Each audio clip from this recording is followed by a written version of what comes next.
Në një intervist për Zërin e Amerikës, kryeministri i Shqipërisë Ali Berisha tha se autoritetet po përgatiten që zgjedhjet vendore të zhvillohen të lira dhe të ndershme. Ai tha korespondentit ton Liriana Golli se në seancën e parë të parlamentit vitin tjetër, deputetët e shumicës do dorëzojnë imunitetin shtetëror që të lehtësojnë punën e drejtësisë kundër korrupsionit. Zoti Berisha foli fillimisht mbi dëmshpërblimet për humbjen materiale të shkaktuara nga përmbytjet në zonën veriperëndimore të vendit.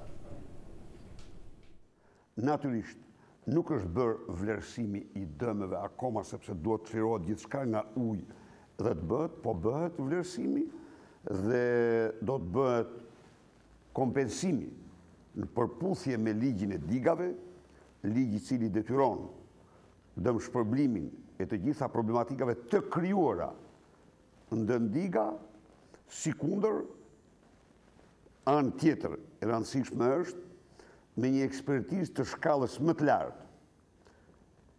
Europiane dhe botërore, ne kemi të gatshme projektet në të cilat do të ketë ndërhyrje të fuqishme, qoftë në mbrojtjen e qytetit nga liçeni me një bypass dhe digë prej 14 kilometrash, me ndërhyrje në Bun, me ndërhyrje tjetër në Vilun dhe Murtens, pra projektet janë të gatshme. Zoti kryeministër, flasim për digat dhe menjëherë kujtojmë Keshin ose Shën edhe tani Cezin.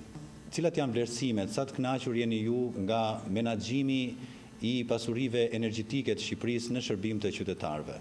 U fol shumë për rritjen e çmimit të energjisë, për përmirësimin e rrjetit të shpërndarjes. Çmimi nuk kishte asnjë arsye që të rritej dhe nuk mund të rritej. Dhe kjo ishte sepse ka përllogaritje dhe nuk dilte asnjë përllogaritje që të rritej çmimi. Mendoj se Çezi ka bërë përpjekje, por ka nevojë të përmirësojë në mënyrë të ndjeshme menaxhimin. Natyrisht, është viti i parë dhe nuk është normale ta gjykosh performancën mbi bazën e vitit të parë, një kompanie tuaj, kam besim se do të përmirësojë menaxhimin. Zoti Berisha, ju folët për investime të mëdha në Shkodër, por në natyrisht keni paralajmëruar edhe investime të tjera të mëdha në drejtim të Elbasanit, një tunel i ri, ndërkohë që buxheti dhe i gjithë ekonomia shqiptare sapo ka dalë nga një investim gjigant në veri të vendit, sa e përgatitur është arka e shtetit për të përballuar të tilla investime të reja për këtë vit? Është e vërtetë që një investim madhor u bë në korridorin e kombit, por ju garantoj se po kaq, euro për euro, është investuar në infrastrukturën turistike të vendit nga Velipoja në Ksamil në tërësinë e saj. Kështu që ne jemi plotësisht të përgatitur për projektet e mëdha që kemi përpara. Dhe atë që pres me padurim janë autostrada Tiranë-Elbasan, rruga e Arbrit, kompletimi i saj dhe ecja drejt Boshtit Jugut. Ne po jemi angazhuar në një seri projektesh të cilat realisht transformojnë në mënyrë rrënjësore infrastrukturën e këtij vendi dhe bëjnë që Shqipëria të ketë njërin për rrjeteve rrugore më moderne në Europë. Mirë, po Fondi Monetar Ndërkombëtar ju ka këshilluar që të ngushtoni shpenzimet dhe deficitin. Cilat janë parametrat e përgjithshëm të ekonomisë? Shqipëria vitin e mbyll me 3.1% deficit. Një nga deficitet e pakta në këto vlera në zonën e euros. Raportet e Shqipërisë me Evropën. Vërtet u hoqën vizat 3 mujore për shtetasit shqiptar, por ndërkohë erdhi dhe një opinion që e shtyu kandidaturën e Shqipërisë. Vizat kanë qenë premtimi i jetësime. Në natyrën time nuk premtoj kur gjëra të cilat nuk janë 100% në dorët e mia. Vizat ishin një premtim. U bë gjithçka. U investuar në çdo gjë edhe u fituar në mënyrë të merituar.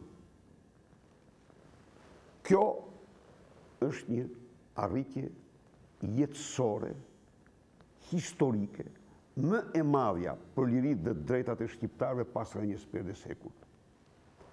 Çështja e statusit është një çështje më e gjerë, e cila, në qoftë se ju lexoni raport e Bashkimit e Komisionit Evropian, ky raport në tërësinë e tij është më pozitiv se për çdo vend tjetër të rajonit në reforma.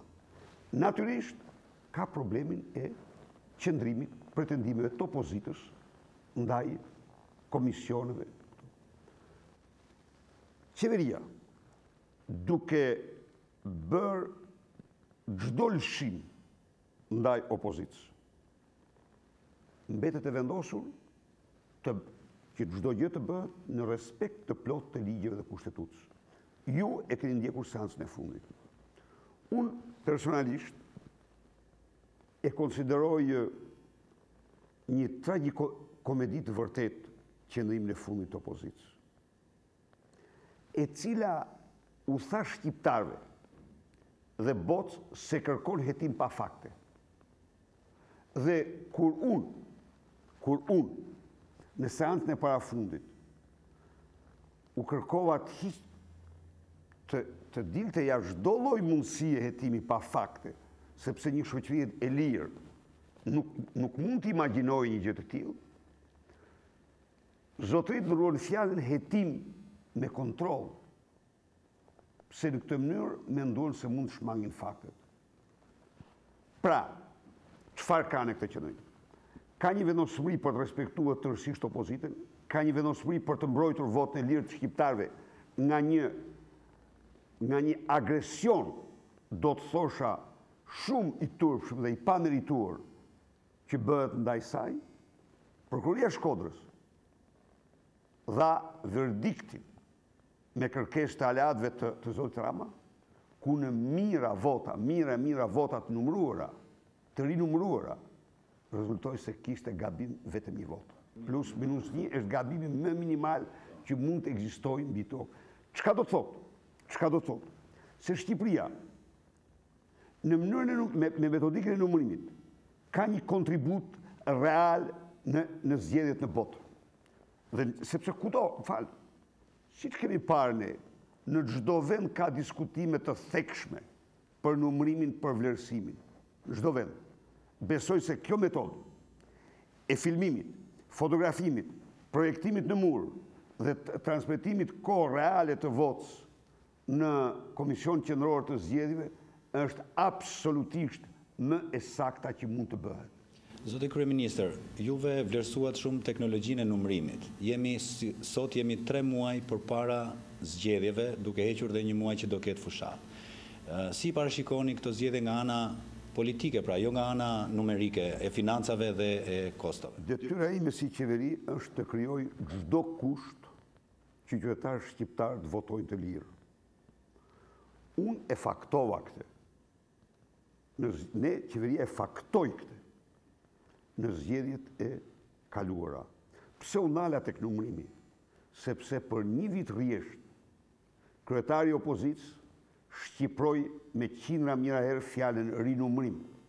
Tani thotë që se kam thënë. Pra, s'ka diskutim që numërimi është moment ndër më thelbësor e procesit të votimit. Unë pyeta për atmosferën, se në zgjedhjet e lira dhe të ndeshme, përveç numërimeve dhe komisionerëve, përfshihet edhe atmosfera e qetë, e lirë dhe ndeshme që qytetarët do të ketë një atmosferë të qetë, të lirë, të ndeshme në absolute me të gjitha kushtet, se çfarë bën opozita, ajo s'është detyrë e qeverisë. Detyra e qeverisë është që të krijojë çdo kusht për zgjedhjet lira të ndeshme. Në rast se dikush më thotë, duhet të rënojmë një palë zgjedhje për të bërë një palë zgjedhje tjera, kjo është e pamundshme. Zoti Kryeministër, në mbledhjen e fundit të qeverisë, juve ishit shumë konkret me një propozim të ri për të dorëzuar imunitetin e politikanëve të maxhorancës. Ky është një shqetësim i madh i perceptimit qytetarëve, por edhe i Bashkimit Evropian dhe institucioneve euroatlantike. Kur do të konkretizohet kjo? Do konkretizohet që në ditën e parë të parlamentit. Ditën e parë të parlamentit, ne do të dorëzojmë deklaratat individuale të gjithë imunitarëve dhe do ndryshojmë rregulloren. Në qoftë se opozita e pranon një gjë të tillë, rregulloria e parlamentit do të përcaktoj që për deputetin që ka bërë deklarat individuale se nuk ekziston, se kufizon imunitetin e tij për çështjet e krimit të zakonshëm dhe korrupsionit, Parlamenti nuk e shqyrton kërkesën, por prokuroria vepron automatikisht. Zoti kryeministër, në fund të bisedës, cili është mesazhi juaj kryesor për shikuesit e Zërit Amerikës? Një përshëndetje shumë e përzemërt. Viti që lam prapa ishte një nga vitet, do të thosha, më të mirë në historinë e shqiptarëve. Vit në cilin shqiptarët fituan lirinë e lëvizjes në Europë, lëvizjen pa viza. Vit në cilin ekonomia e tyre ishte qëndroi në krye të rritjes ekonomike në Europë. Vit në të cilën edhe dje më së fundi rrjeti nërmë kryesor televiziv të botës e foli e përmendi Shqipërinë si një nga destinacionet kryesore turistike të vitit 2011. Dhe kjo përbën për çdo shqiptar një krenari të vërtet. Pra unë mendoj se ky vit, me gjithë vështirësitë që ne kemi, por i ka bërë shqiptarët më krenar, më të vendosur, më të kthjellët, me besim më të madh tek një ardhme që meritojnë. Dhe unë me këtë rast duhet të përshëndes të gjithë